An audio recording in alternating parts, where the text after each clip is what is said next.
Let's walk through the guides functionality in Macabacus. So guides can be found in the model section of the ribbon, and Macabacus allows you to set a visual aid for any of your standard sizes, or based on a selected range of cells or shape in Excel, or based on a selected shape in PowerPoint or Word. And there's a single button that allows you to clear all the guides. Let's set a guide based on an Excel selection. So just select the range of cells you would like to apply the guide to, go up to Guides, and then press Excel selection. Macabacus has now inserted a guide. So what exactly is a guide? A guide is an inserted shape with a transparent fill and a red outline. So it functions like any shape in Excel, where you can click and drag and adjust the size. You can even hold Alt on your keyboard. This is a native Excel functionality while clicking and dragging, and you can see that it will lock in exactly to the cell sizing. That's a handy little trick that we love here at CFI. And to clear out guides, just go up into Guides and press Clear Guides, and it will take out all the guides that you've applied in the workbook.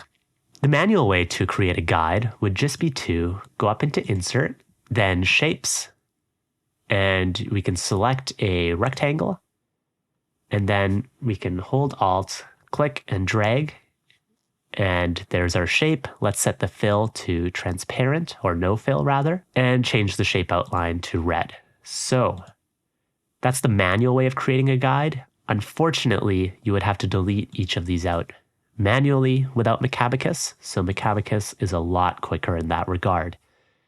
Guides can also be set based on any of your standard sizes as mentioned, and your standard sizes can be found here under Settings, Configure, and this is really where you can customize your standard sizes. You can add them, delete them, you can rename them, or even have them denoted in imperial, so inches instead of centimeters, and it gives you the height and width of each of your standard sizes. And Macabacus will even allow you to preview what those guides would look like as you click through the standard sizes. It doesn't actually insert them, but it is a preview so that you know what to expect when you insert a guide. So for example, we can go here, click into this cell, go up to Guides, and let's go with standard size number 3. And right there, we now have a guide, so we can use that as a visual aid for, say, resizing the width of this range of data. And we'll at least have an expectation of, say, the exact width in centimeters or inches. As mentioned, to clear the guides, just go up to Guides and press Clear Guides. Join us in the next video where we'll show you how to set a guide based on a selected PowerPoint and Microsoft Word shape. Enjoying these tips and would like to see more of our content? Then hit like and subscribe to our channel. Thanks for all your support, and we'll see you over in the next video.